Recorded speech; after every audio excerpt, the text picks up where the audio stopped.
मराठी, दे धडक दे धडक. नमस्कार. दे धडक आणि बेधडक जिओ मराठी न्यूज चॅनल आता तासगाव भागात सुरू. तासगाव तालुक्यातील सुपरफास्ट बातम्या पाहण्यासाठी जिओ मराठी तासगाव या आपल्या नव्या चॅनलला आत्ताच सबस्क्राइब करा आणि बेल आयकॉनवर क्लिक करा.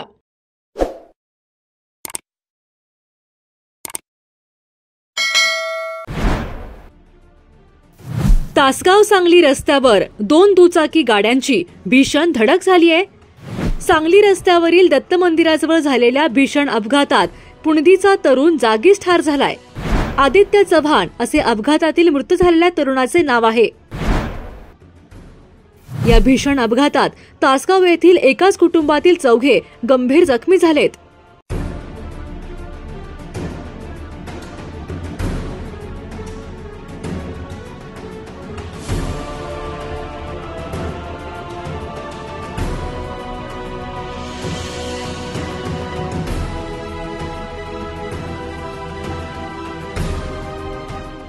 तासगाव सांगली रस्त्यावरील दत्त मंदिराजवळ असणाऱ्या लकी स्टोअर्स या दुकानासमोर झालेल्या 2 दुचाकींच्या भीषण अपघातात पुणदी येथील आदित्य शिदोबा चव्हाण वय 18 या तरुणाचा जागीच मृत्यू झाला.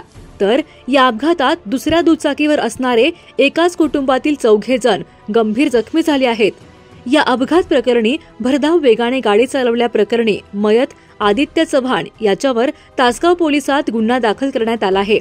याबाबत पोलिसांनी दिलेली माहिती अशी की तासगाव येथील वरचे गल्ली येथील रहिवासी असणारे प्रवीण प्रभाकर पाटील हे आपल्या कुटुंबासह MH10 BN 7570 या आपल्या मोटारसायकलवरून सोमवारी रात्री 6:45च्या सुमारास सांगलीच्या दिशेकडून तासगाव शहराकडे येत होते.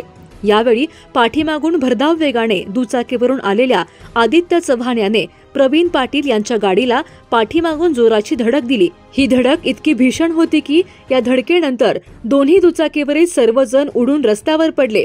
या अपघातात आदित्य चव्हाण हा जागीच ठार झाला. तर दुसऱ्या दुचाकीवरील प्रवीण पाटील यांच्यासह त्यांची मुलगी मनस्वी, मुलगा उत्कर्ष आणि पत्नी अलका हे 4 जण रस्त्यावर पडून गंभीर जखमी झाले आहेत.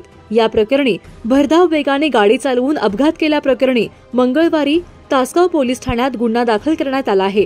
किरण देवकुळे यांच्यासह जिओ मराठी न्यूज तासगाव. जिओ मराठी, दे धडक दे